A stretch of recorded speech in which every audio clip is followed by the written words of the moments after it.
Y recordemos esta frase de la masonería, del mundo oculto: como es arriba es abajo. Y esto ya es algo de la antigüedad. Más adelante mostraremos que esto no es solo un invento del mundo oculto, sino que nuestras propias Biblias ya tenían textos que, con otras palabras, nos venía a decir exactamente lo mismo. Por tanto, comprobaremos los plagios de Satanás una vez más, conociendo él mejor que nadie, que ninguno de nosotros, qué hay en el cielo, qué hay en la tierra, los designios de Dios, mucha de su ciencia, y lo que él ha intentado copiar, imitar, para seducir a la gente y arrastrarla totalmente a su terreno. Nosotros vamos a ver otro vídeo ahora, en estos momentos, donde se nos cuenta un poco cómo están situadas, cómo funcionan, qué son, de qué están compuestas las constelaciones de Orión y Tauro, porque estas dos básicamente son las que tenemos centradas en el tema que venimos tratando y que vamos a terminar de tratar aún más. Vamos a entrarlo.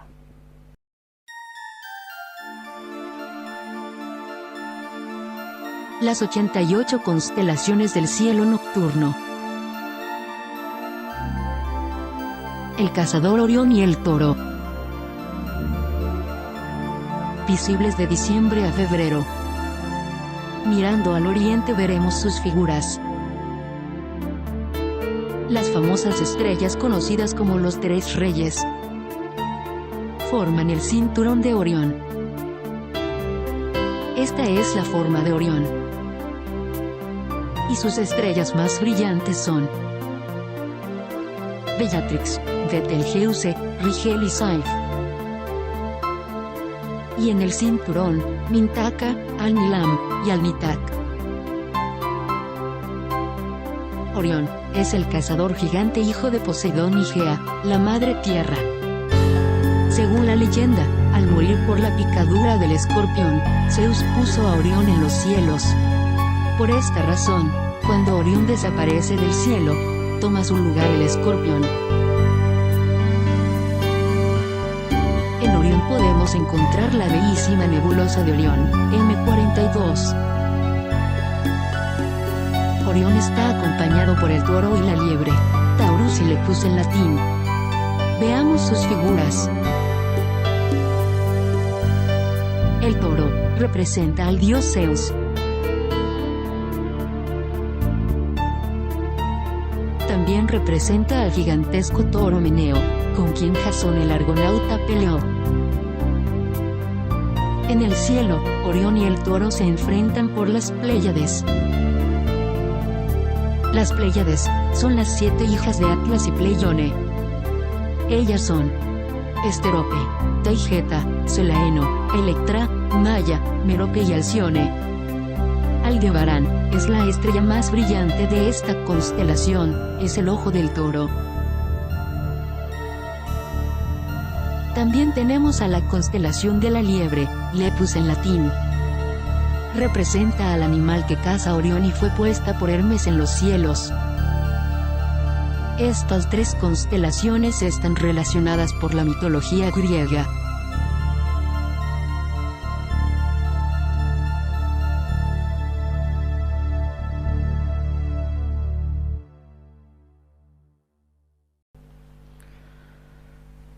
Bien, ya habéis visto cómo están puestas en el cielo, en el firmamento, estas dos constelaciones.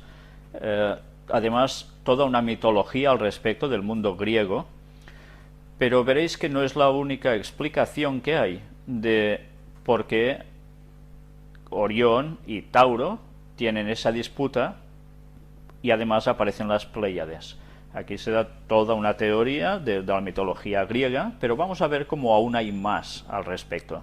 Pero bien, esto nos ha servido para ubicarnos un poco cómo están estas constelaciones puestas en el espacio, y no sé si os habéis dado cuenta que habla también de una estrella llamada Aldebarán. Los que habéis visto la película de Star Wars, La Guerra de las Galaxias, os va a sonar mucho este nombre, ¿verdad? Ya sabéis por qué, ya lo hemos comentado alguna vez. Pero nosotros, mientras, vamos a pasar otro vídeo sobre las pirámides. Y veremos una vez más Osiris, correspondencia Orión. Es la extracción de un vídeo que me guardo precisamente para cuando volvamos a tratar algún tema sobre los antediluvianos. Es un vídeo largo. Nosotros hemos cortado unos cuantos minutos, que son los que nos iban bien precisamente para el tema de hoy. Y me gustaría que atendierais muy bien a todo lo que allí se habla, todo lo que se expone. Evidentemente veréis que quizás se habla de una proporción de años que no se corresponden con la realidad. Ya sabéis que la vida sobre el planeta Tierra tiene solo 6.000 años, le faltan unos pocos añitos para que se cumplan esos 6.000 años, pero bien, de eso también hablaremos en su momento, y de la gran importancia que tiene ese detalle. Nosotros mientras vamos a centrarnos, y escuchad bien y bien atentos, en este vídeo sobre estas pirámides. Inexplicable. ¿Cómo pudieron los constructores alinear sus gigantescas pirámides con los puntos cardinales tan impecablemente? En perfecta dirección este-oeste y norte-sur, con una exactitud no igualada por los modernos constructores. La Gran Pirámide parece ser un modelo matemático del hemisferio norte e incorpora el trascendental valor de pi, las veces que cabe el diámetro de un círculo en su circunferencia.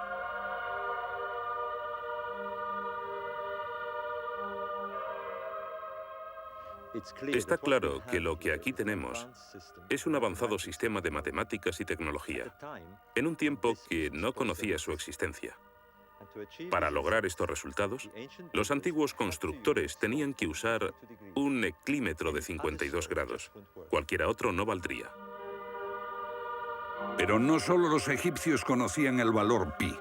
Ese valor también está representado en la pendiente de esta pirámide y en el extraño ángulo que le dieron sus constructores, en Teotihuacán, México, el lugar que los indios llamaban Ciudad de los Dioses.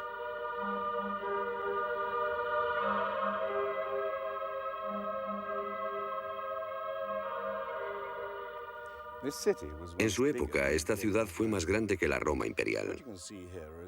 Lo que pueden ver es una serie de estanques que llenaban de agua, cuya superficie lisa reflejaba los cielos y cuyas ondas podrían servir como anuncio de terremotos. Estos templos, en el lado opuesto, se cree que representan cuerpos celestiales. Una cosa está clara: todo el lugar parece tener una especie de obsesión con la astronomía y la eternidad. En los equinoccios, el 21 de marzo y el 21 de septiembre, estas pirámides proyectan sombras gigantes, lo que las convierte en un perfecto reloj para la medición del tiempo. Como si proviniesen de una fuente común, las antiguas civilizaciones de todo el mundo exhiben un sofisticado conocimiento de los cielos que todavía nadie ha explicado. Fascinación por el sol, las estrellas.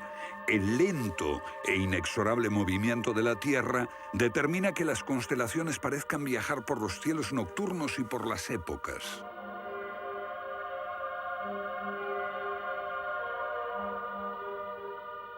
Según los estudiosos, los antiguos egipcios no tenían un gran conocimiento de la astronomía. Pero en el templo de Dendera hay muestras de su sofisticado conocimiento del cielo. Miren las constelaciones del zodíaco: Leo, Tauro, Piscis. Y aquí, la constelación de Orión. Bauval cree que la astronomía es la llave de muchos misterios de las pirámides. Los antiguos egipcios veían en la constelación de Orión a su dios Osiris, señor de los muertos y la vida ultraterrena. Bauval halló el reflejo de ese dios en las pirámides de Gizeh.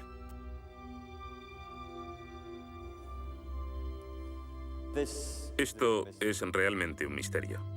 Pequeños canales de ventilación orientados hacia arriba. Para los egiptólogos no eran más que canales de ventilación, pero los astrónomos piensan distinto. Para el antiguo Egipto esto fue Rostau, la entrada al reino subterráneo, el reino del dios Osiris u Orión. Para los antiguos egipcios, Orión era Osiris, el gran dios de la resurrección. Esto es una reconstrucción del cielo en el año 2500 a.C., y fue sorprendente descubrirlo. Los canales apuntan a Orión y a la estrella Sirio, que era Isis, la esposa de Osiris. En textos antiguos, Bobal descubrió que deben de haberle servido en una ceremonia secreta para la resurrección de los faraones muertos que renacían como estrellas en la constelación de Orión. Uno de esos textos dice: «Oh rey, permite que atraviese el serpenteante canal, la Vía Láctea, hasta el punto donde está Orión». Bobal cree que Osiris tenía tal importancia que los constructores emplazaron las 3 pirámides de Gizeh para que fueran un reflejo terrestre de las 3 estrellas del cinturón de Orión. Esa correlación fue solo el comienzo. Bobal descubrió que los antiguos habían dado nombre de estrellas a otras 2 pirámides próximas. Esto le hizo entrever un plan más amplio y quedó perplejo. La constelación de Orión, el dios Osiris, estaba en el cielo y en la tierra.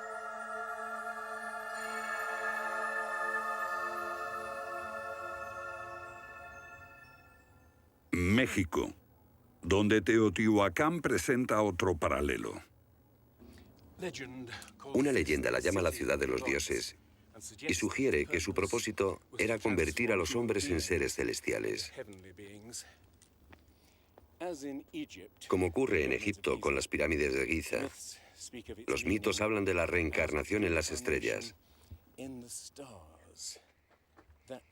Ese es el secreto de Teotihuacán.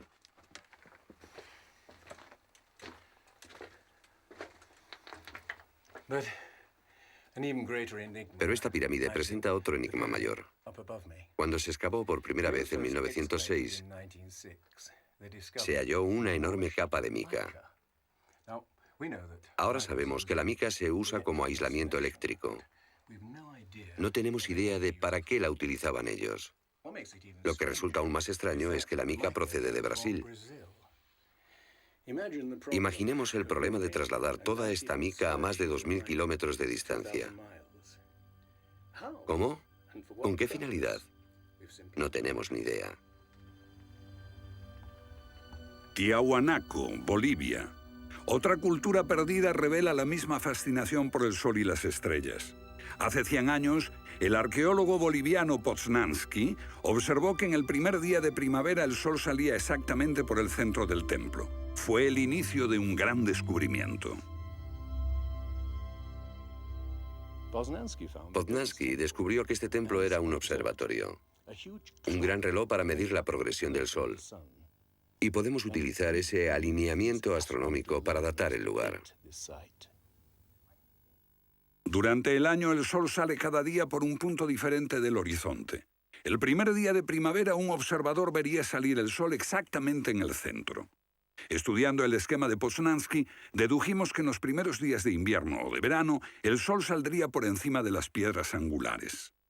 Pero no fue así. Los arqueólogos actuales dicen que los constructores cometieron un error de cálculo. Después de observar la perfección con la que se construyó este sitio, con piedras de 100 toneladas, sugerir que los marcadores del solsticio están mal alineados me parece increíble.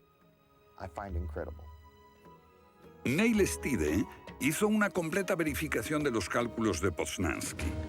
Midiendo el ángulo de las piedras angulares y comparándolo con las posiciones actuales de salida del Sol, Poznański calculó que Tiahuanaco fue construida hace 17.000 años.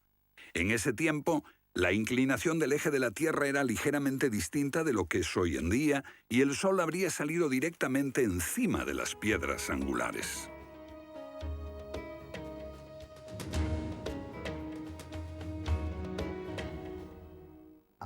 Yo sospecho que la fecha sería más bien de 12.000 años. Pero eso haría que todos nos cuestionásemos completamente los orígenes de la civilización. Una civilización perdida en el tiempo dejó sus huellas en varios lugares del mundo. Los sacerdotes egipcios dijeron al filósofo griego Platón que una civilización así habría existido hace 12.000 años. Pero según la ciencia, el ser humano abandonó la prehistoria hace solo 5.000 años.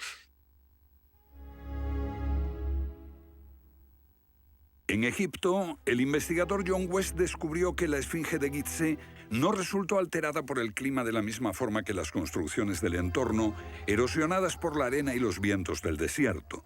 En vez de un desgaste horizontal, la esfinge tiene marcas de erosión redondeadas y onduladas. No se necesita ser geólogo para mirar y ver lo que se debe al tipo de clima. Solo el agua, cayendo copiosamente sobre las paredes del recinto, pudo producir esos contornos redondeados.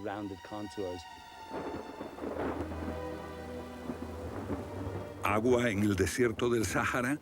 Ciertamente no en tiempos de los faraones. Para eso hay que trasladarse a finales de la era glaciar. Unos 10.500 años antes de Cristo, miles de años antes de que existiesen los faraones. ¿Pero por qué entonces la esfinge tiene cabeza de faraón?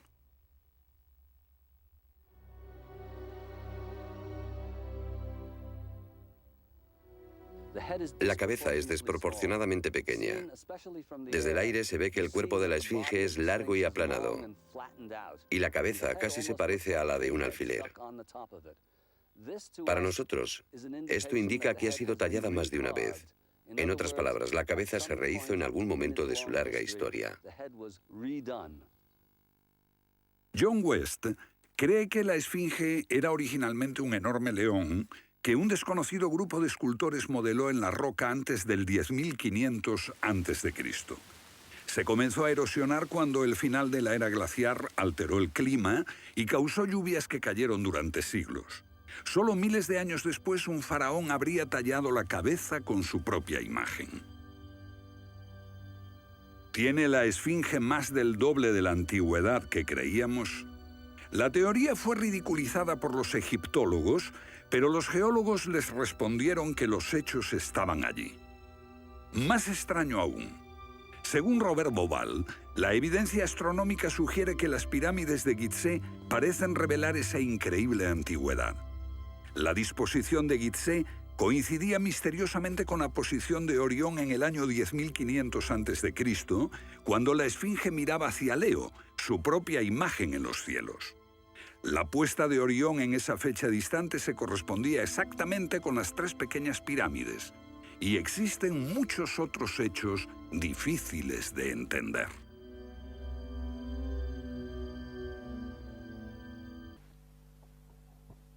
Bueno, como podéis ver, no soy Víctor, soy Ángel, estoy acompañando en la grabación de hoy. Como habéis podido ver, esa increíble relación cielo-tierra y cómo, sobre todo, ver cómo lo perdidos que van los científicos con el tema de los años. Lo que me ha gustado mucho de este documental es cómo ellos mismos reconocen que realmente no saben por qué pasa lo que pasa. Llegan a un punto de no retorno en el que no pueden explicar ciertas cosas. Cuando lo único que tienen que hacer es meter en la ecuación a Dios, meter en la ecuación la Biblia, el relato bíblico, el diluvio, y entonces ahí es cuando todo cuadra, es cuando se abren todas las puertas. Como resumen, pues bueno, quedaros con los orificios, en teoría eran de ventilación de esta pirámide, la Gran Pirámide, y cómo van dirigidos a Osiris y a Sirius. También vemos cómo ellos han calculado en qué época esa constelación coincidiría con la situación de las pirámides.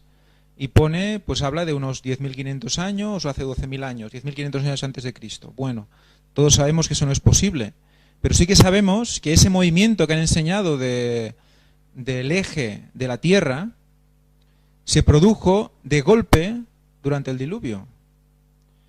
Y que todo ese cambio en la orientación, en la salida del sol respecto de las ciudades de Tehuacán, que hemos visto ahora, México, se deben a ese cambio de orientación después del diluvio. Por lo tanto, no fue un cambio progresivo a lo largo de 10.000 años, sino que fue un cambio rápido. También en el caso de la Esfinge, fijaros, si la miráis en el Google Maps, está dirigida hacia el este. Muy interesante también. Y cómo la degradación y la erosión ha mostrado que es de arriba abajo y por mucha agua en medio del desierto. El hecho de que fuera un león posiblemente antes hemos visto también que podría haber sido pues un can, pero el hecho de que sea un león orientado hacia el este también es interesante por el hecho de que, bueno, Jesús, el león de Judá, bueno, lo dejamos ahí, más adelante lo vamos a tratar, pero bueno, os dejo con Víctor, que se está mordiendo las uñas y quiere decir algo. Bien, doy gracias a Ángel por sus aclaraciones, que son muy pertinentes, por toda la razón del mundo, en este caso seguro. Y me gustaría destacar también algo más. Si os habéis dado cuenta, nos hablaban de quién era para ellos Osiris. Y si os habéis percatado, nos habla de que era el dios de la resurrección, el Dios de la eternidad, el que da la vida. Todo esto diréis, bueno, vale, mitología, ya está. Me gustaría que os quedaseis con este concepto sobre Osiris, o sea, un prefijador de lo que sería Satanás, con la acepción conjuntamente de vida eterna, dador de la vida, resurrección. Porque aunque hoy no podremos hablar sobre ello, vamos a verlo, si Dios quiere, en el próximo tema. Si os habéis dado también cuenta de un detalle que creo que es muy significativo, cuando estaban leyendo un jeroglífico nos decían que en uno de ellos hablaba de alguien dirigiéndose al rey y pidiéndole algo muy en concreto, que pasaran o que se le permitiese pasar por ese, ¿cómo dice? Pasillo o túnel serpenteante de la Vía Láctea. Túnel serpenteante de la Vía Láctea hasta llegar allí, a Orión. ¿No recuerdan nada todo esto? Serpenteante, evidentemente ya sabemos a qué nos suena, ¿verdad? Pero un túnel que llevara desde allí, donde estaba este ser humano, hasta el mismísimo Orión. Bueno, pues no sé si esto os recuerda todo lo que hemos venido tratando, o mucha parte de lo que hemos tratado en Puertas Dimensionales. Y también con su mismísima correspondencia, con esa conferencia que hace un buen tiempo presentamos sobre Orión. Desde luego hoy era un... ¿Sabéis? Cuando me han preguntado ¿qué título le ponemos a la conferencia de hoy para enviar el mensaje a la gente para que lo sepa? Pues tenía dudas, porque no sabía si ponerle Orión segunda parte, Puertas Dimensionales u otro nombre, porque es que tiene una conexión con tantísimas cosas que os vais a dar cuenta que al finalizar no solo esta conferencia, sino la que viene y quizás la posterior, que todo cierra, todos esos conceptos que hemos venido manejando durante todo este tiempo, cierran a la perfección cuando conocemos estas cosas, y las cosas que vamos a ver. Bien, había más detalles interesantes, si os habéis dado cuenta también cómo en América hay también más o menos lo mismo, la misma forma de construcción de pirámides, y un cierto significado, y mirad cómo también el señor que lo estaba presentando, supongo que debería ser, no sé si un arqueólogo, estaba comentando de que parecía que toda esa gran ciudad, enorme, estaba como montado con una obsesión, precisamente con la eternidad. En fin, ya veis que todo tiene una correspondencia, y en el mismo vídeo, ya lo habéis visto, dicen una vez más, lo de arriba igual abajo. Pues vamos a ver aún más cosas, porque si había algo que nos quedaba pendiente, aún después de mostrar cómo el zodíaco ha sido utilizado por el Vaticano, nos vamos a dar cuenta ahora de que en el Vaticano Sí que se ha utilizado zodíaco, pero se han utilizado también una serie de conocimientos de los cuales muchísimos seres humanos no hemos tenido ni idea. Vamos a ver precisamente ahora Orión en el Vaticano y el arte. Creo que esto tampoco puede dejar absolutamente indiferente a nadie. Aquí tenéis, antes os hemos hablado de Daniel Wilton. Pues este señor ha extraído también más paralelismos entre la constelación de Orión y otros lugares, no solo en Egipto en concreto. Y ha estado indagando y ha encontrado algo que aquí lo veis explicado en inglés, pero primero mirad esta imagen. ¿Todos recordáis el cuadro, bueno, el fresco de la Capilla Sixtina de la Creación, pintado por Michelangelo Buonarroti? Y miremos la parte de Dios. ¿Sabéis? Curiosamente, yo para mi gimnasio, cuando tenía mi gimnasio, había elegido la creación del hombre y le había puesto al gimnasio Orígenes, porque era intentar dar que entrara en el concepto en las personas que lo necesario era volver a nuestros orígenes. ¿Y cuáles eran nuestros orígenes? Pues la perfección.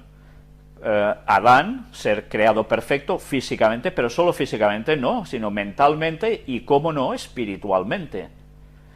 Pues bien, yo siempre, cuando había cogido como un poco el logotipo del gimnasio, la figura de Adán y esa mano que le da la vida, esa conexión, evidentemente no había querido incluir la parte de Dios, porque no hemos de hacer representaciones de la divinidad.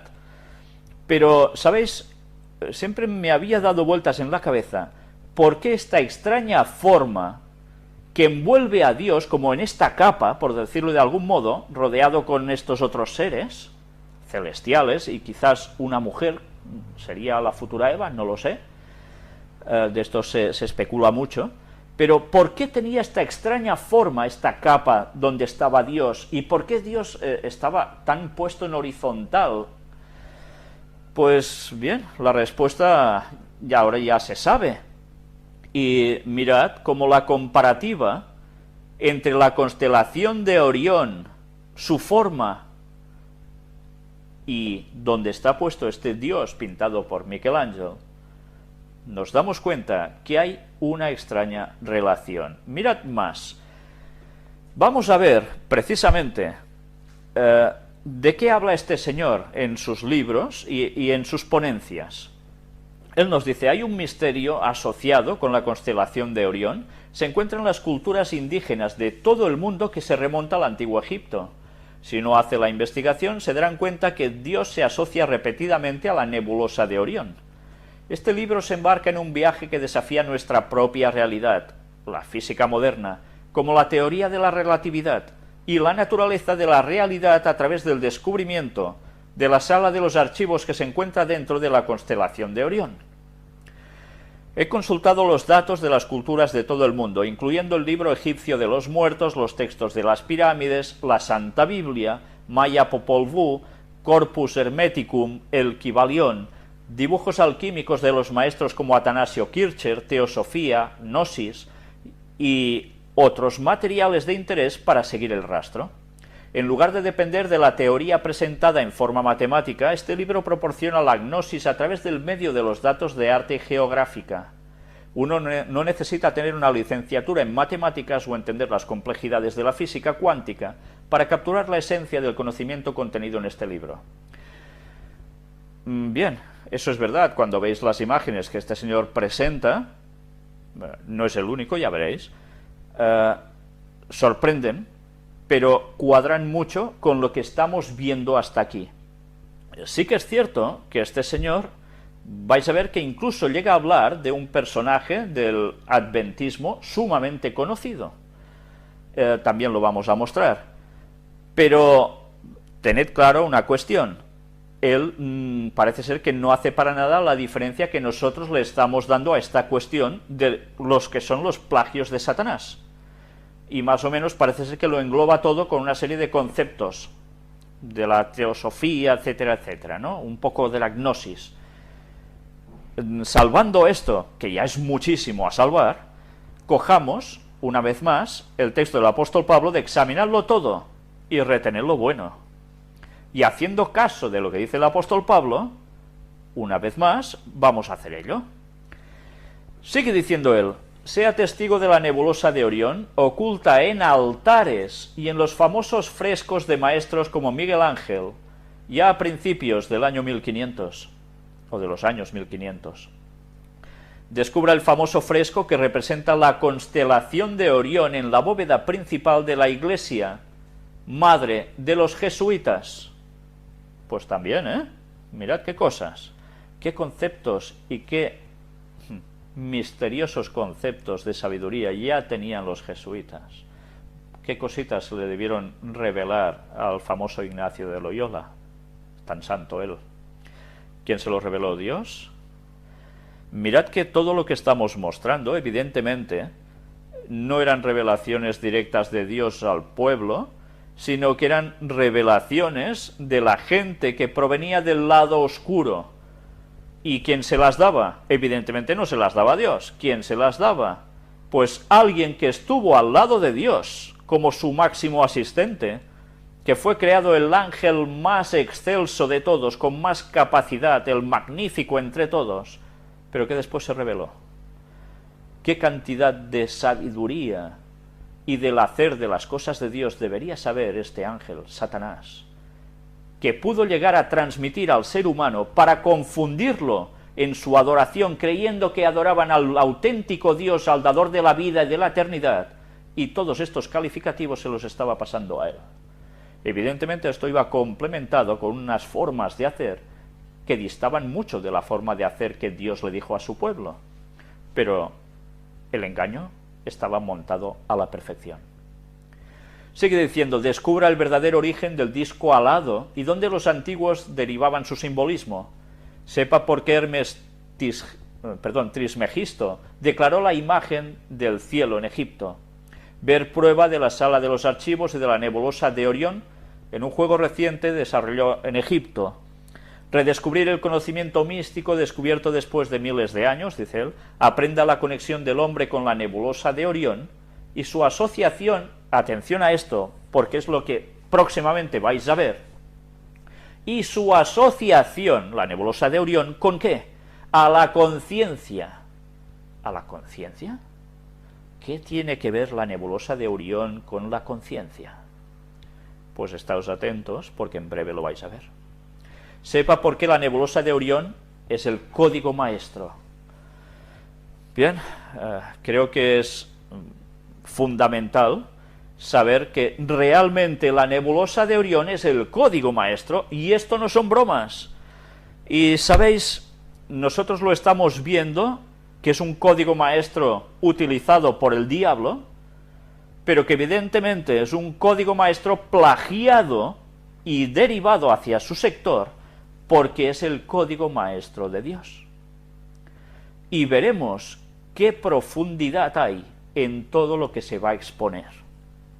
No solo lo que vais a ver hoy, sino lo que viene después en la próxima conferencia, si Dios quiere.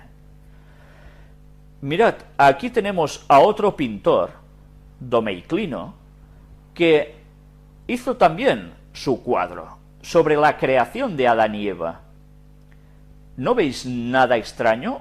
¿O algo que os recuerde a otra creación hecha en ese caso por Michelangelo, perdón. vaya mezcla entre catalán, italiano, español. Mirad una vez más cómo está dispuesto Dios en este cuadro y cómo está dispuesta su capa, o lo que parece ser la capa que los envuelve a todos, ¿no?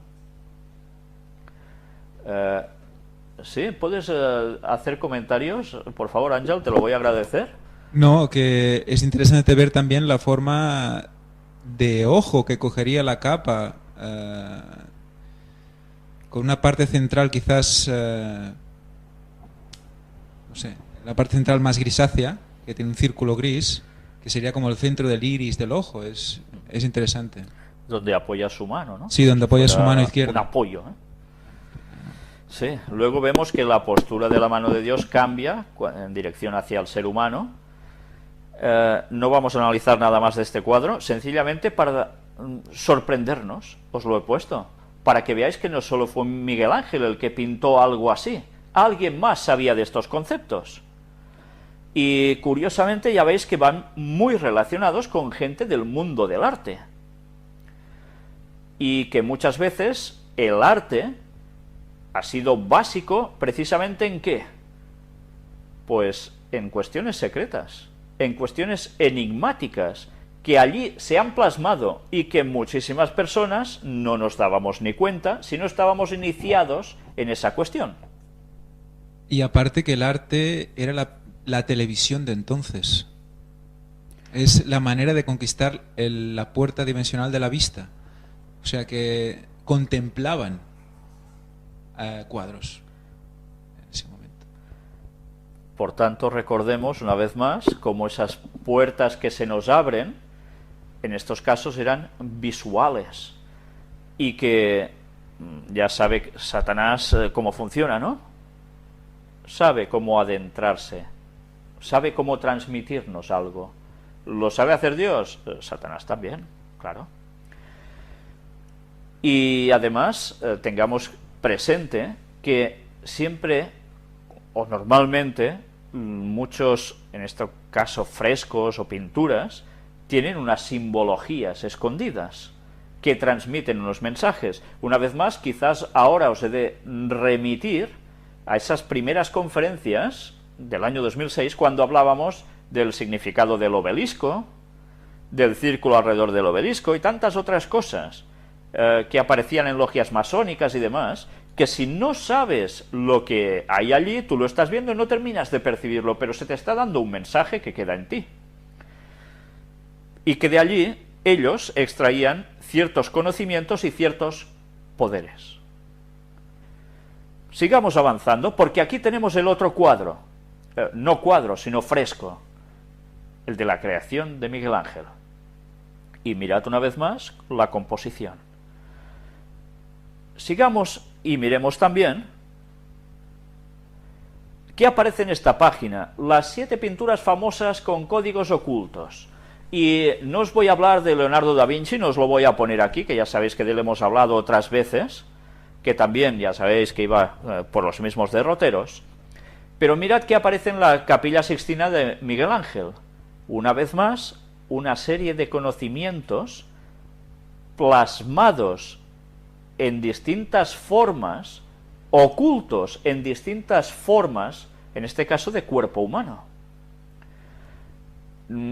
Ya veis que hay bastantes cosas, lo podéis ver en las letras, y que pasan desapercibidos para muchas de las personas que pueden mirar sus frescos.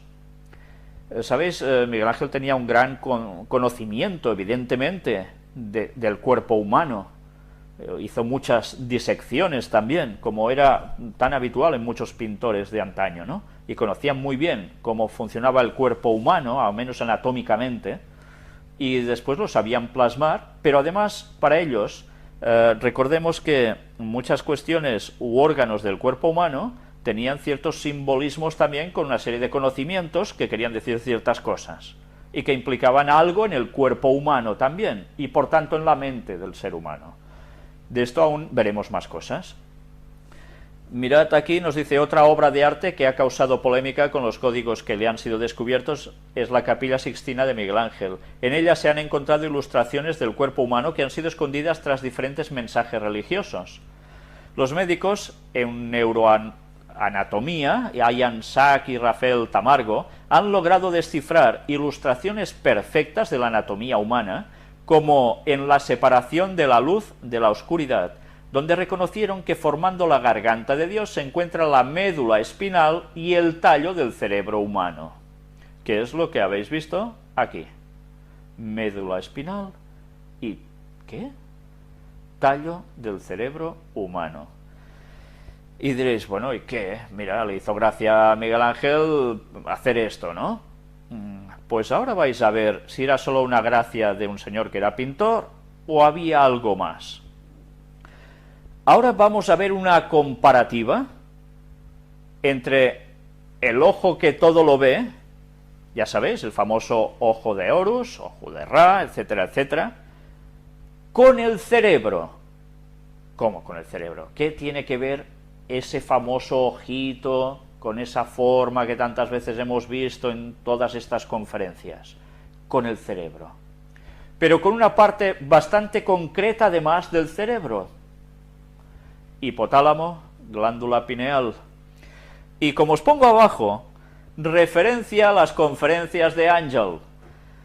Y me diréis, bueno, ¿y esto qué es? Propaganda pura y absoluta, sí.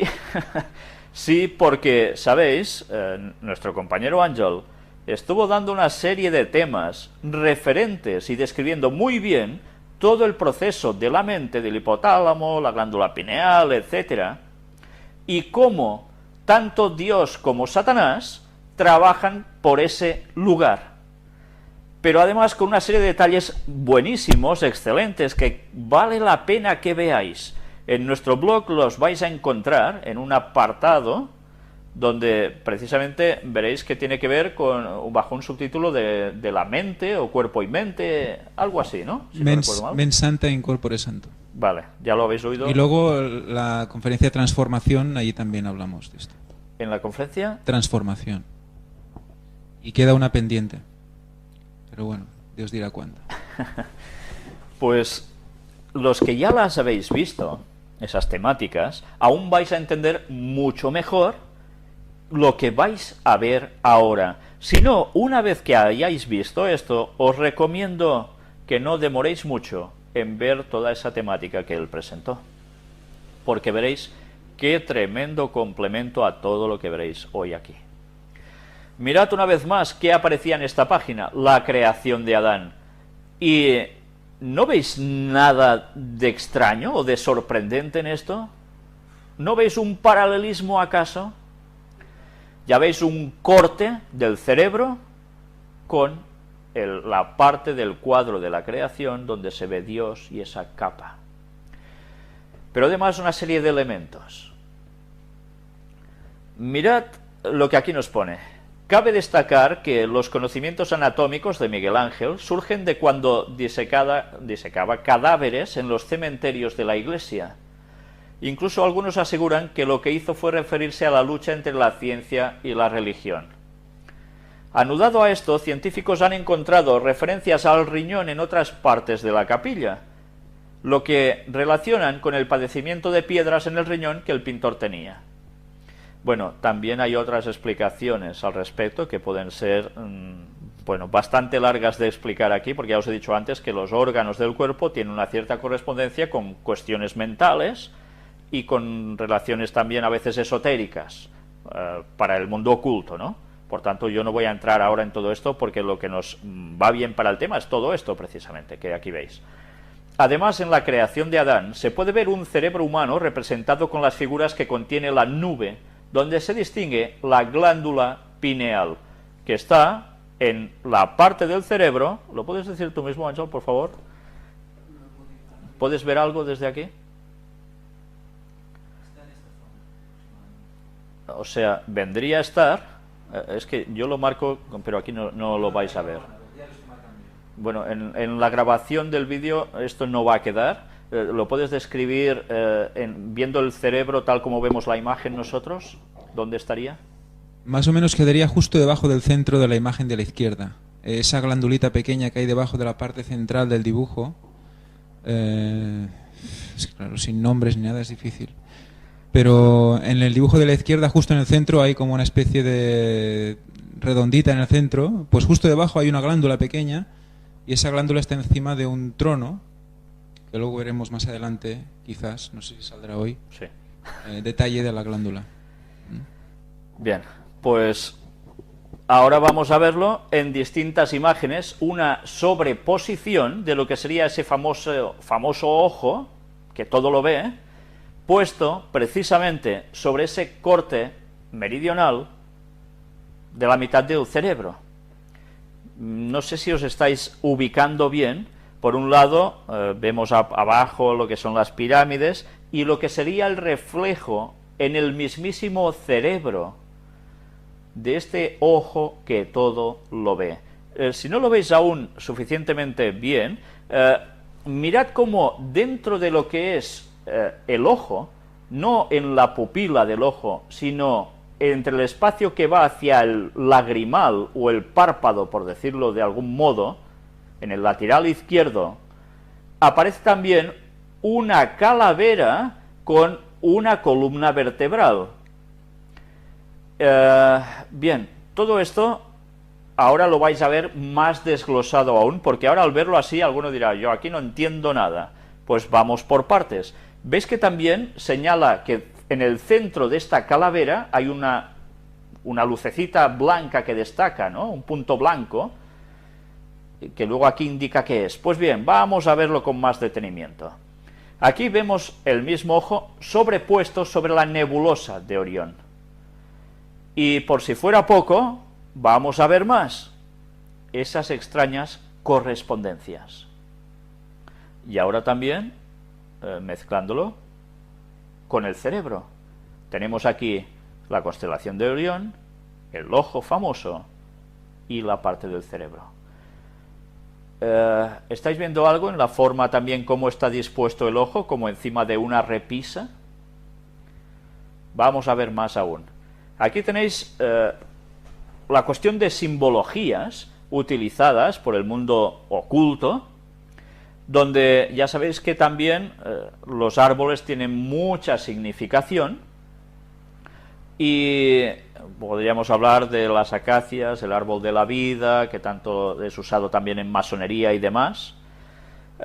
Mirad la imagen de la izquierda, digamos que hay aquí el señor egipcio con el árbol por detrás, la parte del medio, el ojo, con la disposición puesto encima de una plataforma, como os dais cuenta, con un soporte en medio y un ángulo, ¿lo veis bien? Y a la derecha una sobreposición de lo mismo. Todo esto mezclado con lo que podría ser este árbol en forma de cabeza humana. Pero vamos a ver más. Aquí tenéis este ojo de Ra, sobrepuesto sobre lo que sería la cabeza, en calavera en este caso, y la columna vertebral, justo ubicado así. En medio veis también unos detalles de cómo está firmado y este ojo, y ahora vamos a ver más aún correspondencias al respecto. No sé si os dais cuenta cómo encaja en lo que sería la parte del cerebro, ¿no? Y cómo está bien afincado ese ojo allí. Miradlo aquí en esta otra perspectiva, en esta otra fotografía o dibujo o ilustración. No sé si estáis percibiendo ya algunos detalles más de cómo está el cerebro, esa glándula pineal. Vamos a ver aún más sobreposiciones. Ya lo veis, ahora también se mezcla aquí el cuadro de la creación, la constelación, todo justo en ese espacio. Y aquí vemos una disección, donde nos damos cuenta de cómo ese ojo cuadra precisamente con esta parte central del cerebro un poco desplazada, con esas famosas glándulas. Y aún vamos a ver más. Aquí hay todo un corte donde, bueno, no sé si percatáis esas formas tan parecidas entre una cosa y otra. Pero mirad ahora qué aparece aquí. Por un lado nos damos cuenta de cómo es el cerebro, la cabeza, en general, ¿no? En esa calavera. Pero me gustaría que os fijaseis también en la parte del córtex que hay a la izquierda, abajo, de este cerebro, este corte, donde podemos ver precisamente cada cosa, cómo está dispuesto todo en el cerebro y en la parte que a nosotros nos interesa. Pero ahora yo voy a remitiros precisamente al texto de Génesis 32, versículo 30, donde nos dice: Y llamó Jacob el nombre de aquel lugar Peniel, porque dijo, vi a Dios cara a cara y fue librada mi alma. Y Peniel significa el rostro de Dios. ¿Peniel? Pues, ¿no recuerda a Pineal? ¿Peniel? ¿Pineal? ¿Cara de Dios? Por tanto, la cara de Dios, ¿por dónde habla Dios? ¿Por los codos? Cuando una persona habla mucho se te habla por los codos. No, evidentemente no. ¿Por dónde habla? Por la cara. ¿Y dónde está ese reflejo de la cara de Dios en el ser humano? ¿Por dónde nos habla Dios en nuestro cuerpo humano? Pues a través de esa glándula pineal. Peniel, cara a cara con Dios. En fin, si esto no es suficiente, podemos aún buscar más cosas.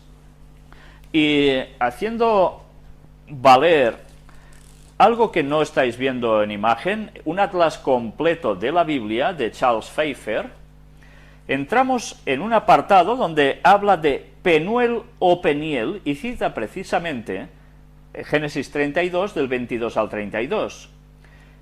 Y nos dice, en un punto solitario en la ribera septentrional del Jaboc, que es un pequeño río, Jacob tuvo su encuentro misterioso con el ángel que le dejó cojo y le dio una bendición. ¿Quién era ese ángel? Era Jesús mismo, el ángel de Jehová. Por tanto, se encontró ¿con quién? Cara a cara con Dios. Por eso el nombre de Peniel, el rostro de Dios. No puede localizarse con certeza, dicen, pero estaba en las proximidades de Sucot, al este del Jordán. Y ahora mirad qué nos dice sobre Sucot, haciendo referencia a Génesis 33, 17. El montículo de Tel Deir Ala, de una altura de 18 metros, probablemente el sitio de Sucot, está situado en una magnífica meseta cerca del Jaboc, en el valle del Jordán, al este de Siquem. Aquí edificó Jacob una casa para su familia y cabañas para su ganado, después de la feliz reconciliación con Esaú.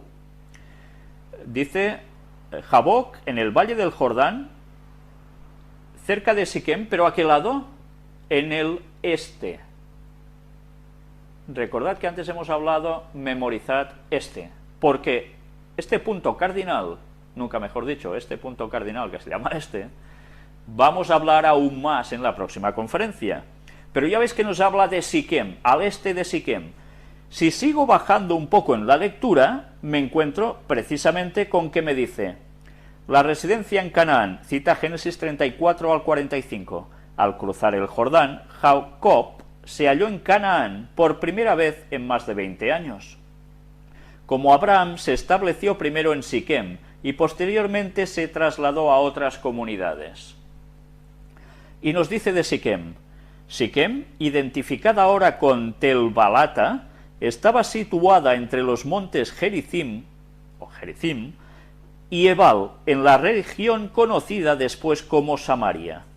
Ocupaba un lugar estratégico que dominaba el desfiladero entre las dos montañas.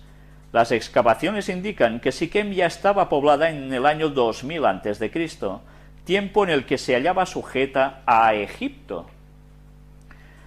La estancia de Jacob en este sitio fue interrumpida por la matanza de los siquemitas llevada a cabo por sus hijos Simeón y Leví. Pero mirad que después aparece otra palabra seguida a esto, y es Betel, porque todos estos lugares están bastante cercanos. Y cita aquí a Génesis 35 del 1 al 15. Al partir de Siquem, Jacob viajó al sur hasta Betel, donde Abraham había peregrinado anteriormente, y el mismo Jacob había visto la visión de la escalera celestial. ¿Lo recordáis, no? Cuando tratamos sobre este tema, fue quizás una de las primeras sobre puertas dimensionales, o la primera, no lo sé. Allí renovó Jacob su pacto con Dios.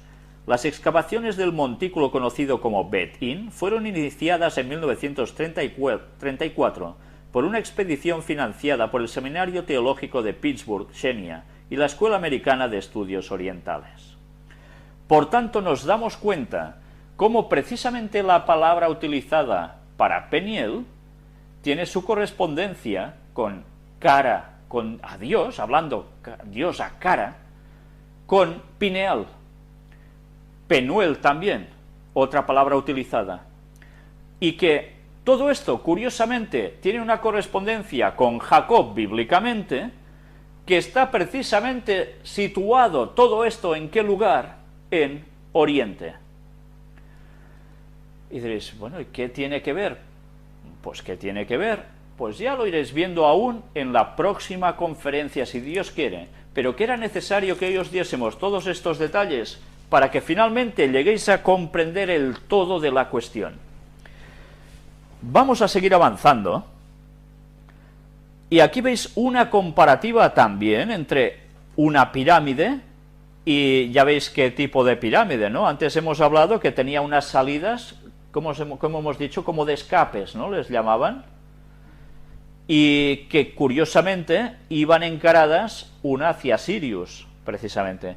Pues puesta una pirámide, ya veis, una cabeza puesta allí en lo que sería dentro de una pirámide, evidentemente ampliada, nos da precisamente dónde estaría cada cosa que hay básica en una pirámide, ya sabéis, donde hay el féretro teóricamente, ciertos pasillos, etcétera, y precisamente se correspondería con el cerebro humano. Si os dais cuenta, esta cabeza tiene el cerebro también dibujado, y cada cosa se inserta precisamente en un lugar preciso del cerebro, cada parte de esas pirámides. Incluso mirad la parte que desciende de la pirámide, como en un túnel, donde pone desde el norte, que va hacia el centro, descendiendo en diagonal, hacia donde pone aquí en inglés carotid. ¿Quieres decir algo, Ángel? Sí, recordemos el vídeo que hemos visto, los conductos que se suponían que eran de ventilación. Aquí también están dibujados, son esas líneas grises que veis a un lado y a otro de lo que sería pituitaria y la zona de la pineal. Estos túneles grises que veis aquí, pues un poco la similitud de lo que decíamos, del contacto con Dios. Ellos dirigían la cámara secreta, la zona donde el faraón estaba enterrado, directamente a Orión y a Sirius. Para la eternidad. Para la eternidad. Buscaban la eternidad. O sea, es el paralelismo con nosotros y Dios. Ahí está el cerebro, que tiene que estar en contacto constante con Dios para tener, ¿qué? Esa eternidad. O sea, constantemente paralelismos constantes. Y no sé si luego saldrá lo de la... Quizás. Ahora veremos lo que irá saliendo. Sí, vale, lo cierto, si no, no lo digo. Venga, hasta luego. Mirad, ahora también en la página del Señor que antes os hemos mostrado, que escribía sobre ese libro, él habla también de el curioso paralelismo que hay en ese Nilo.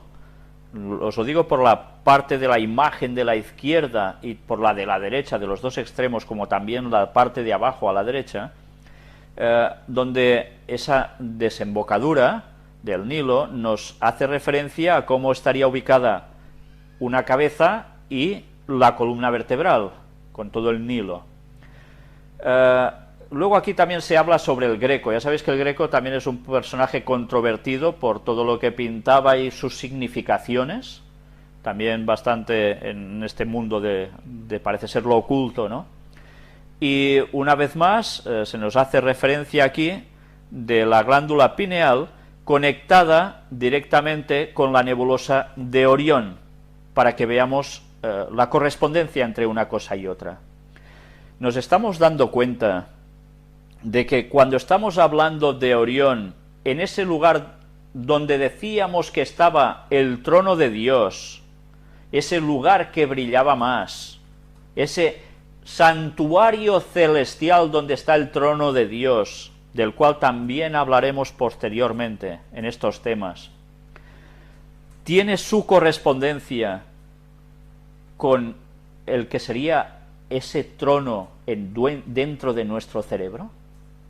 ¿Entendemos por dónde nos habla Dios y cuál es la conexión entre nuestro cerebro y el trono de Dios?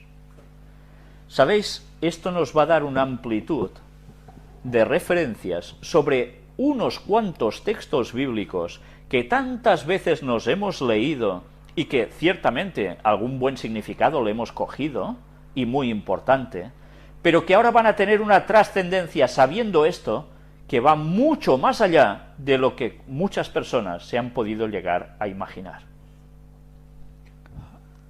Viendo esto, debemos recordar en una de las charlas que hice, que se llama hipnotismo, en la que hablamos del sistema de activación reticular, que es el filtro que un poco nos defiende de todo, de las intrusiones, un poco así explicado muy por encima, que la idea básica es impedir que se llegue a nuestro subconsciente, que es el que al fin y al cabo va a dominar gran parte de nuestras decisiones, y en la zona del hipotálamo y la zona de la glándula pineal. Llegar al hipotálamo, llegar a esa zona es el objetivo primordial de Satanás. No tiene otro. Y de la hipnosis habla Elena White que Satanás será lo que utilizará, será el arma más poderosa que tiene, y por tanto será el arma que utilizará con más fuerza en el tiempo del fin. Por lo tanto, ¿qué nos hipnotiza? Reflexionemos sobre eso. En la charla está más explicado, pero para que veamos la trascendencia de todo lo que estamos viendo hoy. Y que hacía conexión precisamente con todos esos temas de puertas dimensionales que nos sirvieron para aclararnos esos textos bíblicos que nos hablaban de vigilar las avenidas del alma, porque si no, la hipnosis satánica sabe por dónde entrar, y evidentemente es por este punto. Y esos filtros los hemos de cuidar, y mucho, porque si no tenemos esa plena conexión con el trono de Dios que está en Orión, ¿solo allí? ¿Solo allí? Vamos a ver cómo ese trono de Dios está en Orión, pero también está plenamente vinculado a nuestro cuerpo. Solo diciéndoos esto, creo que ya es suficiente para que volváis a examinar un montón de textos bíblicos que hacen referencia a nuestras mismísimas personas, a nuestros mismísimos cuerpos. Si queréis hacer eso ya como ejercicio, me parece perfecto, porque vais a ver qué amplitud de conocimientos tendréis ahora cuando leáis los mismos textos. Nosotros lo vamos a hacer en la próxima conferencia, si Dios quiere. Pero aún vamos a ver más imágenes, y esta os la quería mostrar de un modo especial. Mirad que a la parte izquierda nos muestran un esqueleto en la parte de la columna y sus costillas, pero que hay un punto básico, que es el corazón, ¿no? ¿Y qué sucede precisamente? Mirad cómo está puesto el dibujo del corazón, allí para ilustrar que esa lucecita que está entre las costillas es el corazón. ¿Veis que hay una espiral Fibonacci, de la cual ya habíamos hablado también en estas conferencias? Y cómo el cuerpo humano encaja perfectamente su diseño con una espiral Fibonacci. Si queréis dibujar bien, trazad una espiral Fibonacci desde el corazón y os va a salir un cuerpo perfectamente diseñado en sus partes, sin desproporciones. Pero mirad también lo mismo aplicado al cerebro, a la parte que nosotros hemos estado tratando ahora aquí.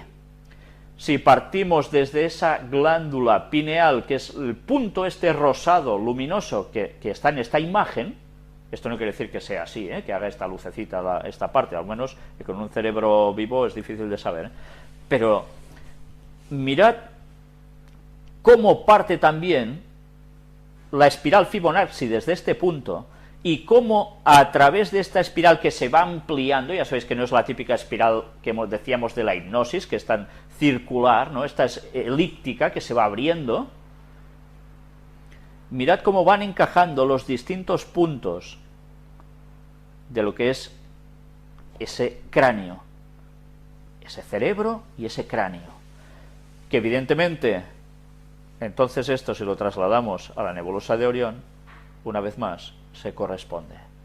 ¿Nos damos cuenta cómo Dios trabaja?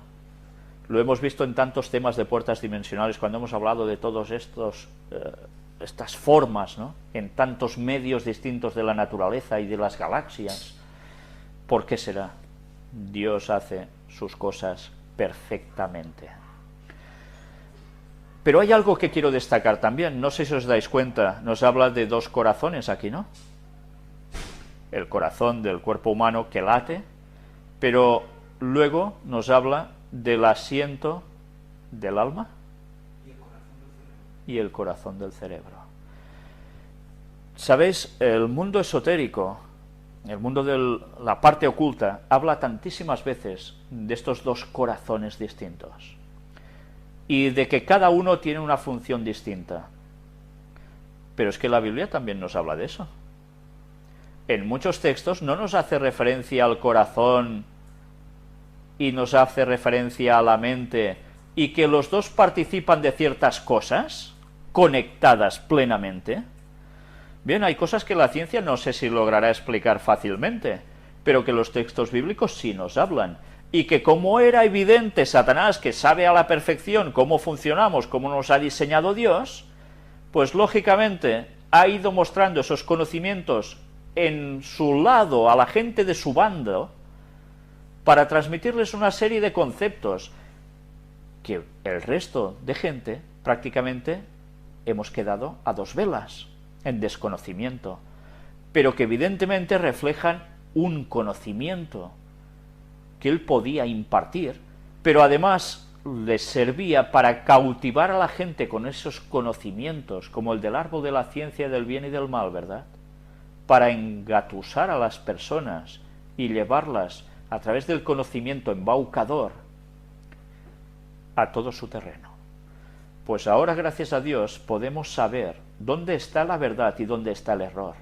Las cosas hechas por Dios, plagiadas por Satanás, que luego, por desgracia, la mayor parte del mundo creyente en Dios ha perdido muchos conceptos, pero que otros los han mantenido y les han servido para darles esos conocimientos ocultos y de conexiones con cuestiones astrales y espirituales, evidentemente del mundo satánico, pero que nosotros, sabiendo lo que hay, nos llevan al mayor conocimiento de Dios y de su voluntad, y de saber diferenciar o discernir esos planes satánicos que nos están apartando de la verdad de Dios. ¿Cómo vamos de grabación de tiempo? 1 hora y 50 minutos. Bien, vamos a detener un momento la grabación y vamos a proseguir con la temática en unos minutos. Lo que ahora vais a ver es algo que ya mostré precisamente en la conferencia 151, parte A, que la dimos el sábado. Hoy es miércoles, estamos dando la continuación, la parte B, la temática, ya que no pudimos darla en su momento, y allí hice referencia a lo mismo que vais a ver aquí, y allí dije que precisamente os quedaseis con esas imágenes, lo que había en ese Château de Ferrières, en ese castillo que hay en Francia, que pertenece a los Rothschild, ya tan famosos en estas conferencias, pero mucho más en este mundo de la economía mundial, que está haciendo las mil y una, ¿no? Y mostramos cómo había una fiesta masónica en ese castillo. Y mostramos una serie de imágenes. Ya sé que lo voy a repetir aquí, pero es porque hay muchas personas que solo entran a noticias, otras muchas que solo entran a partes temáticas, y otros que lo siguen todo, gracias a Dios, y estos son los que más se enteran porque van captando una cosa y otra, y las pueden ir ligando.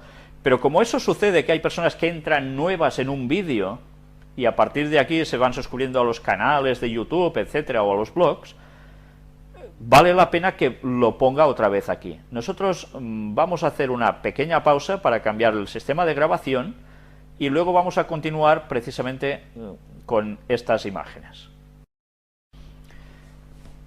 Veamos estas imágenes de este castillo de los Rothschild y un poco su explicación.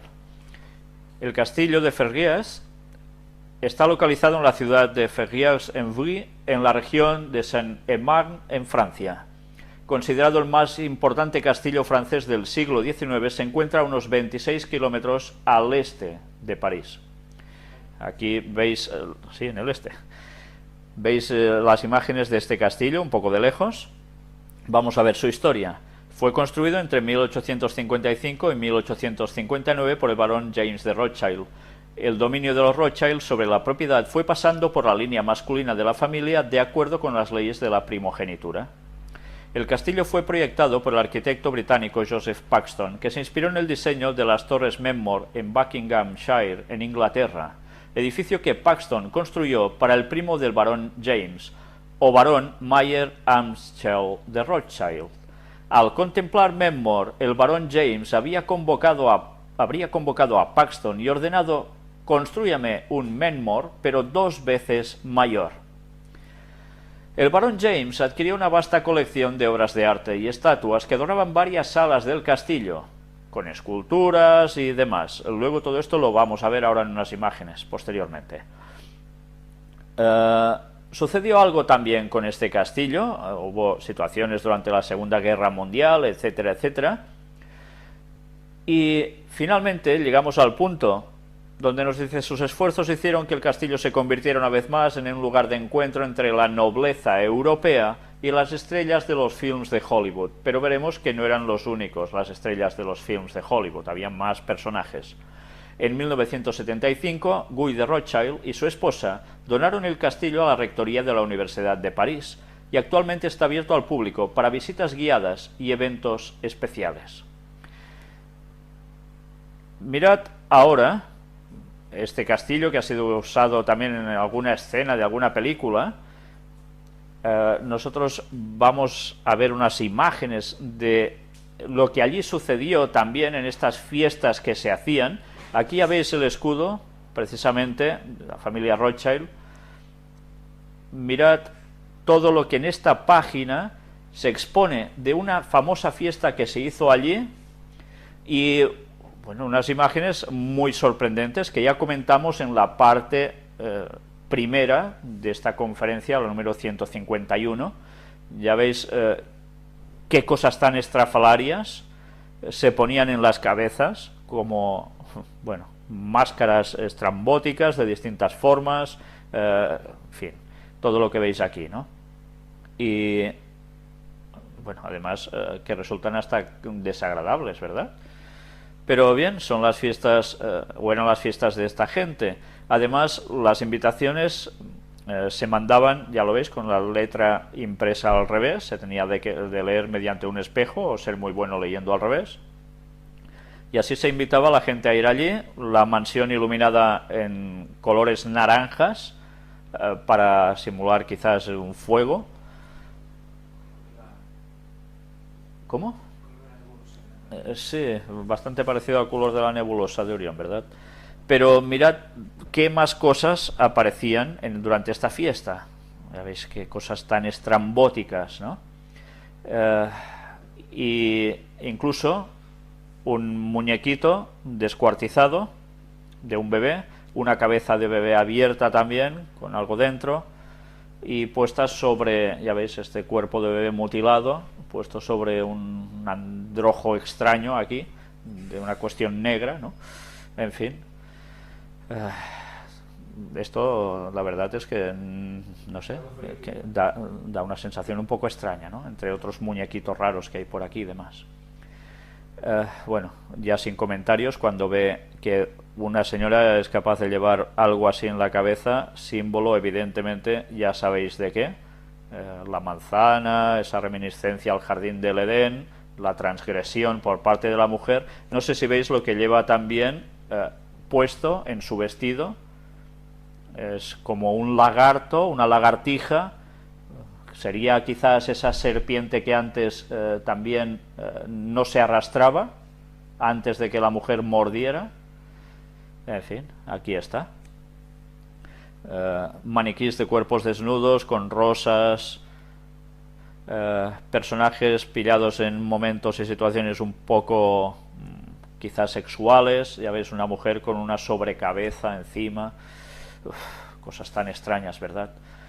Y bueno, más símbolos que por allí había. Aquí tenéis más fotografías al respecto. Bueno, señoras con cuernos, en fin. Y el propio Salvador Dalí, también allí presente en estas fiestas. Más gente, como esta actriz que todos conocéis de esos años de las películas antiguas de la época de Humphrey Bogart. Y más personajes alrededor. Y aquí, bueno, también tenéis pues más ilustraciones de lo mismo, todo en español, para que podáis ver todos los detalles y entenderlo mucho mejor. Y nosotros ahora lo que vamos a mostrar es, bueno, si esto es sorprendente que se hiciese esa fiesta tan extraña allí. Evidentemente, si se ha hecho una vez, seguramente se debió hacer otras. Y además ya sabéis por quién, por los Rothschild, cabezas de la masonería mundial, que trabajan conjuntamente con el Vaticano, los jesuitas. Los banqueros del Vaticano son ellos, precisamente. Pues bien, una vez visto este castillo, ¿qué diréis? ¿Y esto a cuenta de qué viene mostrar este castillo aquí en todo este tema que hemos tratado? Pues recordad el nombre del castillo, y además ahora lo que vamos a contemplar es una comparativa entre distintos templos. Veréis que es uno egipcio, otro es el templo de Salomón, pero también hay el Vaticano y también hay otro lugar, que es precisamente este castillito que hemos visto aquí. Pero todo esto se hace una comparativa con un esqueleto humano, superpuesto, sobrepuesto encima, para que veáis qué extrañas coincidencias en sus formas y en sus distribuciones. Vamos a entrar en este vídeo con esta comparativa de templos y el cuerpo humano. Este vídeo que vais a ver ahora es una comparativa, os lo he dicho antes, y está hecho por el señor que antes ha hecho todo ese trabajo. Lo que voy a hacer yo es, mientras él habla en inglés, doy las gracias a la persona que nos ha subtitulado este vídeo, voy a ir leyendo lo que él dice en español, porque sé que hay personas que tienen problemas de visión. Entonces, ya que esta vez lo hemos podido hacer así, nos ha dado tiempo, pues me gustaría compartir con todos lo que este señor dice, traducido directamente así al español. El vídeo dura unos 23 minutos, un poco más. Estad atentos a todo lo que él dice. Veréis que él habla también, parece ser, de alguna polémica que ha tenido, etcétera, pero sobre todo estad atentos a cómo va mostrando y describiendo él las imágenes. Vamos a empezar. Hey everybody. Hola a todos, tengo el gran placer de presentarles un nuevo descubrimiento aquí, el Templo de Salomón, y veremos ahora en detalle en mi último vídeo con todas las piezas juntas desde Egipto hasta llegar a lo que vemos en los tiempos actuales. From ancient Egypt, all the way up to what we see in current times. Y una vez más, quiero reiterar que todo lo que he mostrado hasta aquí en todas estas diferentes áreas siempre se ha confirmado. Jamás he realizado algo que se contradice a sí mismo, así que si encontré algo y vuelvo después, encuentro algo más que coincide siempre y siempre tiene sentido entre sí. Y es importante porque significa que estamos hablando algo en relación con la verdad. Ahora tengo una noticia para todos, personas ridículas del otro bando. Reportaron algunos de mis vídeos 10 a 12 veces cada vídeo. Esto sucedió muy rápidamente, probablemente en un lapso de 15 segundos. Lo triste es que estas personas no están interesadas en la verdad, sino en mantener algo en silencio. Cuando alguien trata de defenderse por algo o no me quieren por alguna razón, y eso en realidad no importa, yo solo trato de traer la verdad, y usted podrá encontrar que en todos los futuros vídeos habrá una denuncia en la parte superior de la descripción para hacerles saber que han atacado mi cuenta.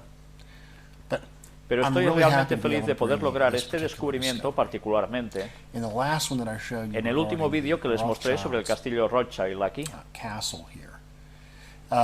Alguien mencionó algo relacionado con las paredes que se parecían a una llave. Pensé en esto por un segundo y era como si supiera que no se veía como una llave. Así que, ¿cuál era el siguiente lugar lógico para ir que se parezca a una llave? El siguiente lugar lógico para ir es en realidad la ciudad del Vaticano, y si miramos podemos encontrar en realidad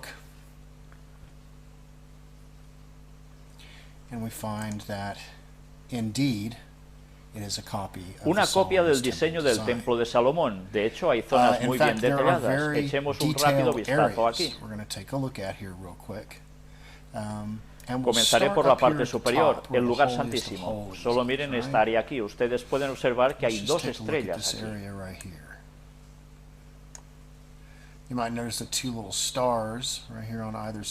Una a cada lado. Se pueden ver en el templo aquí y pueden verse en las cúpulas que coinciden. Las dos líneas verticales con el arca en el medio se tratan de las mismas líneas a cada lado de la estructura. El lugar santísimo se encuentra justo aquí, en el templo. Tengo algo muy especial sobre esto que les mostraré en un momento. Echemos un vistazo a la vista aérea.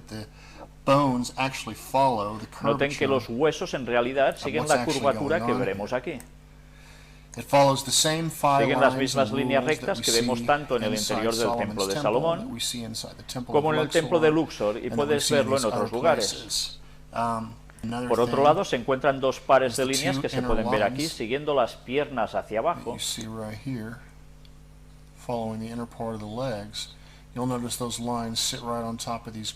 Miren la zona de entrada que aparece aquí, lo que ves aquí, y noten en la entrada del templo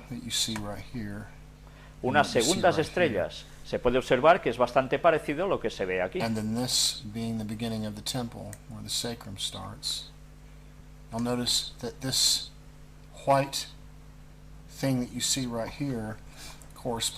Y corresponde a este altar.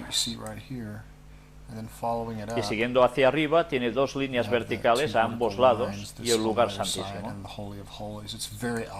Obviamente tiene el modelo como de un cuerpo. Aquí vemos un cuerpo de esqueleto real, la parte superior de este y el hueso sacro en la entrada.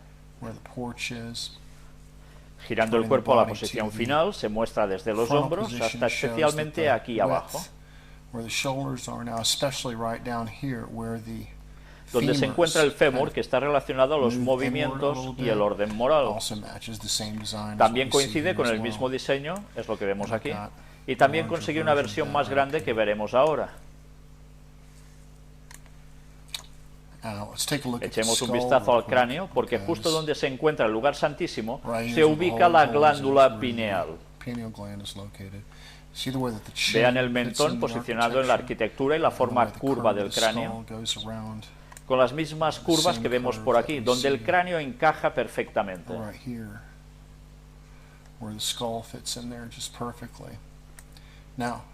Ahora, además de todo esto, lo que parece una llave que vemos aquí,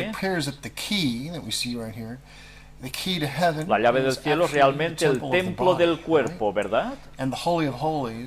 Y el Santísimo está donde se encuentra localizada la glándula pineal. Alguien mencionó algo muy interesante y me dijeron, Dani, cuando el rayo cayó sobre el Vaticano, yo creo, perdón, en el sitio del templo, ya sabes, yo creo que tienes razón, porque el rayo cayó, un rayo cayó sobre el área pineal. Es divertido, incluso tengo un vídeo llamado Pattern on the Matrix que dice exactamente lo mismo, que cayó en la glándula pineal. La glándula pineal es la versión del microcosmos. Pero hay algo también muy interesante que arremeter sobre esto, porque el lugar específico del altar es dentro del templo. El altar del templo fue construido por Bernini, da la casualidad de que es la segunda vez que descubro La nebulosa de Orión y la nebulosa de Orión, como dije antes, es simbólicamente asociado con el espíritu y también es asociado con la glándula pineal. Y debajo de esto tenemos el mismo patrón que podemos ver en todas estas catedrales aquí. Aquí podemos ver este sitio que es el área del Espíritu Santo. Y usted puede observar los mismos patrones que están copiados en todas estas diversas catedrales. Tenemos la capilla de Versalles, la catedral de Santa María, en donde fue hecha en 1500. Esta es una impresionante iglesia realizada en 1700 y esta es una capilla hecha en 1737. Aquí tenemos uno utilizado en el Vaticano que contiene exactamente los mismos patrones de la nebulosa de Orión. Esta área representa el trapecio, que es el centro de la nebulosa de Orión. En esta zona del triángulo se puede ver que también existen similitudes. De este modo, teniendo en cuenta que se ha encontrado el templo de Salomón, el cuerpo y el área de la glándula pineal, en la cima de la cúpula donde existe el altar, esto corresponde al centro de la nebulosa de Orión. ¿Y cuál es el centro de la nebulosa de Orión? El centro de una nebulosa Orión es un área muy luminosa. Y si observamos, se corresponde a la glándula pineal. ¿Crees que todo esto ocurrió solo por coincidencia? ¿Que todos estos patrones se repiten una y otra vez? Lo que tenemos aquí confirma que la plaza de San Pedro es el diseño del templo de Salomón, que está relacionado con el cuerpo humano. Y si tomamos ese diseño en comparación con lo que les dije en el mismo Egipto, en el delta del Nilo, coinciden los mismos patrones que vemos del trapecio en esta rápida muestra. El delta del Nilo representa la glándula pineal. ¿Qué opinas sobre esto? ¿Que es solo una coincidencia? ¿Que tengo razón acerca de estas cosas? ¿Crees que todas estas variables pueden ser solo una coincidencia? No, esta es la verdad y la gente no quiere saber la verdad. Pero todo lo que he visto les diré que se confirma a sí mismo una y otra vez. Y me alegra ver que una vez más haya confirmado la información. El área de aquí representa el lugar donde vienen las emanaciones del Espíritu Santo, que se representa como la glándula pineal del cuerpo. Y hay una asociación o conexión de esta con el área del cosmos. Puedes encontrarlo en mi vídeo Cosmic Christ. También puedes encontrar la historia de la visión de Hermes, narrada por Manly Hall, que lo pueden encontrar dentro de los vídeos iniciales. Son buenos todos ellos.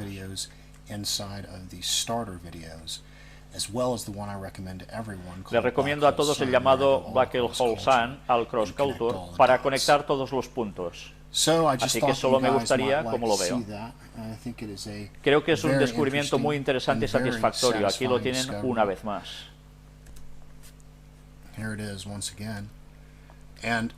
¿Con qué propósito se hizo esto el Vaticano? No lo sé, pero recuerden que había algunas personas que trataban de mantener la verdad siempre desde tiempos remotos, y eran vistos como endemoniados, y para evitar que fueran perseguidos mantenían su verdad en la arquitectura y en el arte. Ahora sabemos que Miguel Ángel, Bernini, Giovanni y otros trataron de mantener la verdad en el arte.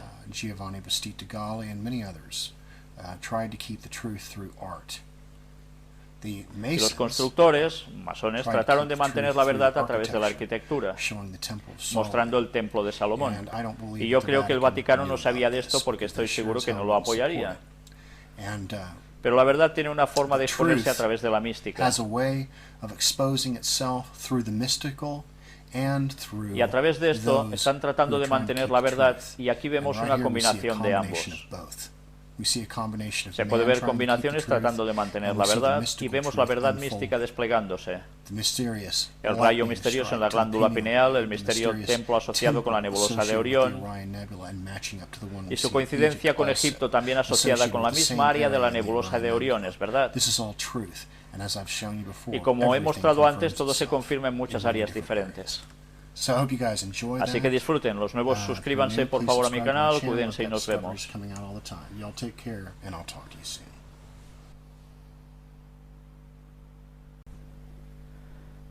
Bien, habéis visto esta tremenda comparativa donde sencillamente todo bien dispuesto es, todos estos templos, incluso ese castillo, son sencillamente un cuerpo humano donde la parte evidentemente quizás importante es la cabeza, y hemos visto cómo coincidía esa glándula pineal en el Vaticano, en ese lugar en concreto que él nos ha marcado.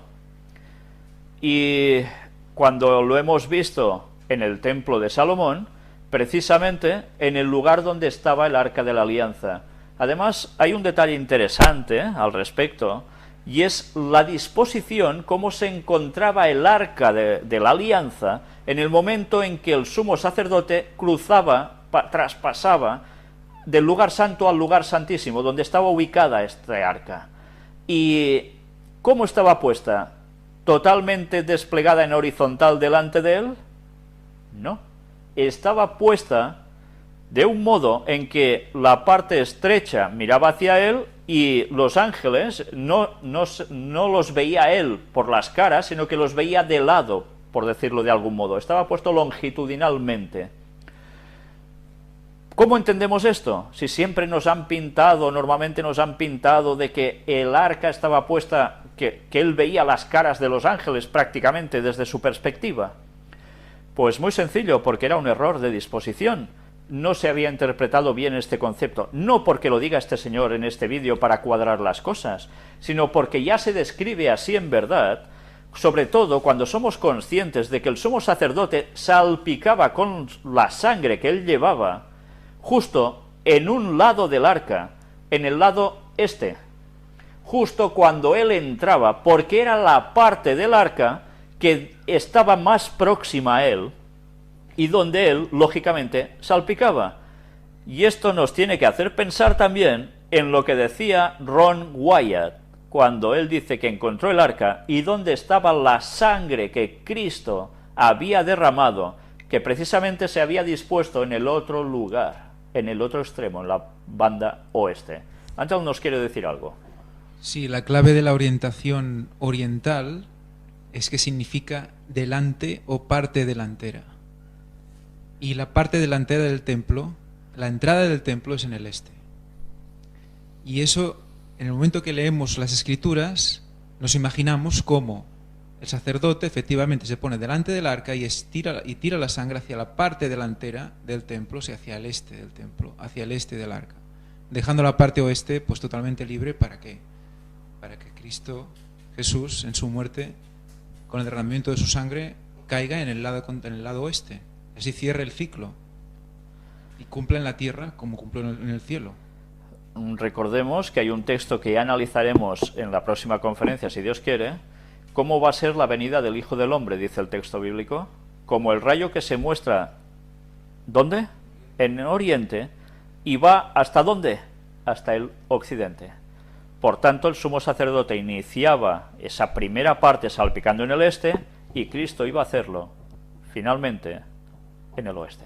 Fijaros en los... Bueno, ahora no tenemos imagen, pero en el vídeo, justo la parte que correspondía al oeste del arca caería justo en la glándula pineal o casi encima de la glándula pineal.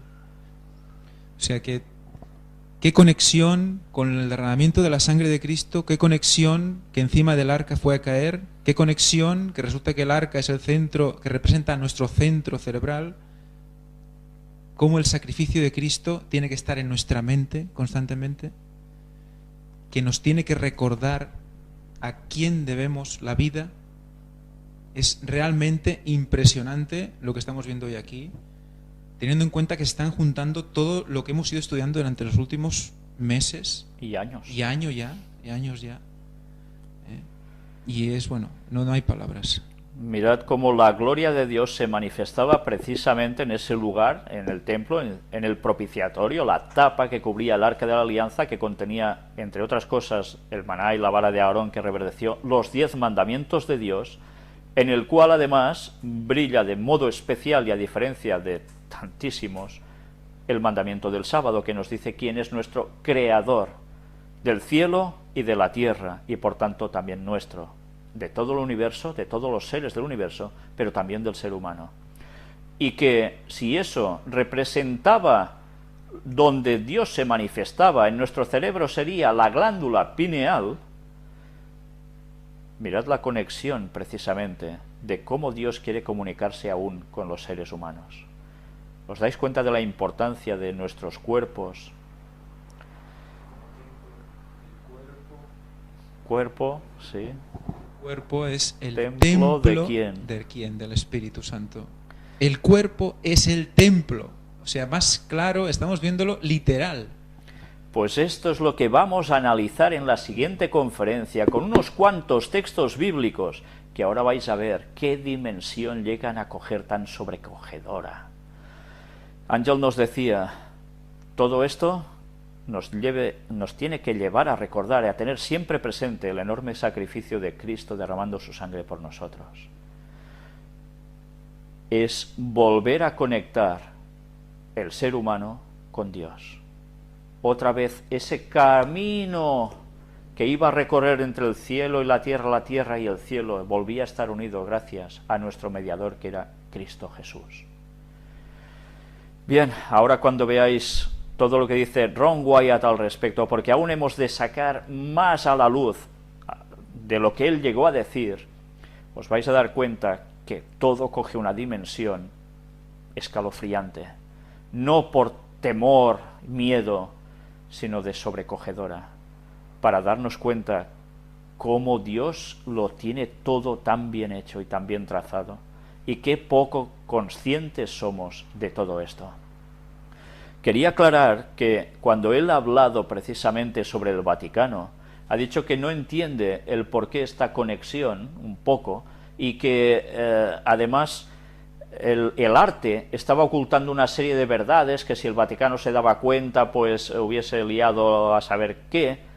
Bien, ya nos hemos dado cuenta que precisamente el Vaticano conoce muy bien estas cosas. No eran gente que fueran solo del mundo del arte y fueran totalmente de otro lado de ellos, sino que esos conocimientos zodiacales, astrales, espirituales del mundo oscuro también formaban parte del conocimiento de estos artistas, y todos iban de la mano haciendo estas composiciones, tanto de construcción como de pinturas, como de esculturas y demás, arte en general, para dar ya en verdad unos mensajes muy claros solo para los que sabían la verdad de todo esto, pero que ya estaban en el mismísimo Vaticano, pero que además, lógicamente, se compartía con todas las sociedades secretas. No les colaron ningún gol al Vaticano. No les hicieron esto y ellos no se enteraron. Ellos participan plenamente de todo esto y nos hemos dado cuenta a través de todas estas conferencias. Quizás esto es el detalle que le falta a este señor, pero que a nosotros, una vez más, nos queda cada vez más claro cómo Satanás ha estado utilizando la famosa Santa Sede y las sociedades secretas para sencillamente estar adorando a Satanás y no a Dios. Y solo los que saben muchas cosas entre ellos sacan grandes conclusiones a todo lo que ellos ya saben de tantísimos años atrás. Y todo esto, ¿de dónde nos viene ya? Ya lo habéis visto. Vayamos hasta Nimrod. Casi nada. Sí, nos vamos a postdiluvianos que llevaban el conocimiento de los antediluvianos a través de Cam, un hijo de Sem, que fue maldito por Dios, porque precisamente no siguió los pasos de Dios. Y a través de él se difundió toda la parte oscura que intentó durante siglos y siglos y siglos que el Mesías no naciera, levantando un pueblo enorme por todo el mundo, para que la verdad de Dios desapareciera de la faz de la tierra y todo el mundo adorara a ese falso Dios que decía dar la eternidad y que era el mismísimo Satanás, bajo 1001 disfraces distintos y simbologías variopintas. Todo utilizando siempre las cosas que Dios ya había hecho a la perfección. Sencillamente lo aplica a su terreno. Aquí tenéis precisamente también el templo de Luxor, de Egipto, pero mirad, otra sorpresa más. Aunque veamos un esqueleto puesto allí en medio, nos damos cuenta también a la derecha de un árbol sefirótico. Si recordáis, no sé si era la conferencia número 11 quizás, la ampliación de la conferencia número 1, estuvimos presentando todo lo del árbol sefirótico. También mostramos cómo esto estaba en Girona, en el barrio judío, etcétera, etcétera, en un museo.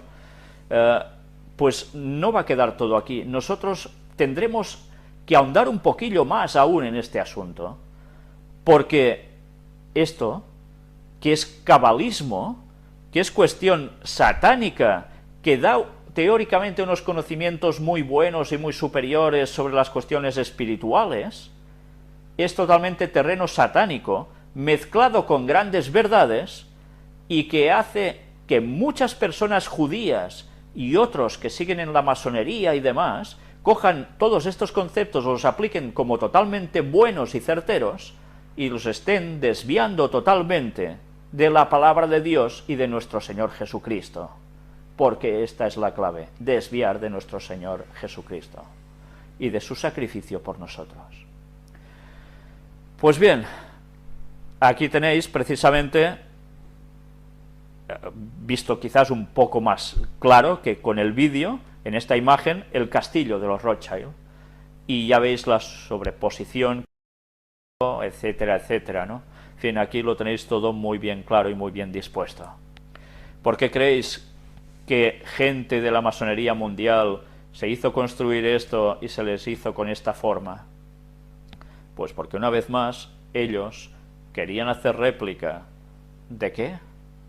De las cosas de Dios, que el Vaticano también hizo, copiando el templo de Salomón, pero evidentemente no aplicado a Dios, sino aplicado al usurpador, a Satanás. En fin, si esto nos ha sorprendido bastante, no sé qué os puede llegar a sorprender ya en esta vida. Pero además aquí tenéis otra instantánea para que veáis lo que exponíamos, comentábamos también, que este señor ha mostrado en la imagen de abajo, central, más grande, donde veis el cráneo con la glándula pineal en la cúpula del Vaticano, donde cayó ese rayo que nosotros estuvimos comentando con la elección del Papa Francisco precisamente, y una vez más parecía muy poca aprobación divina y bastante, ya sabéis, de quién puesto allí. Yo vi, dice el texto bíblico, ¿a quién? A Satanás caer como un rayo, ¿no? ¿Y dónde fue a parar ese rayo, no? Queda solo en una simbología y ya está, queda en, bueno, una casualidad. En fin, sabiendo todo esto, desde luego las cosas cambian bastante, ¿verdad? Luego también en la imagen de la izquierda, en estas tres partes más azules, cuadraditas, donde nos pone Holy of Holies, lugar santísimo, el santo de los santos, vemos cómo estaba ubicada el arca en esta posición, ya lo veis, ¿no? Y una vez más, el plagio del Vaticano al respecto, con la cúpula y estas dos cúpulas pequeñas que también están en los extremos. En fin, si no lo habéis visto todo bastante claro, seguid repasando lo que este señor os estaba indicando, porque más claro no puede llegar a ser. Luego tenéis arriba también el esqueleto puesto sobre la plaza de San Pedro, toda esa calle con estas dos piernas del esqueleto que llegan justo a la plaza San Pedro, en ese lugar clave, estratégico, donde además hay el obelisco, porque será justo en esa zona, zona sexual, y además luego sigue el cuerpo. ¿Y dónde va a parar? En San Pedro, en el mismísimo Vaticano.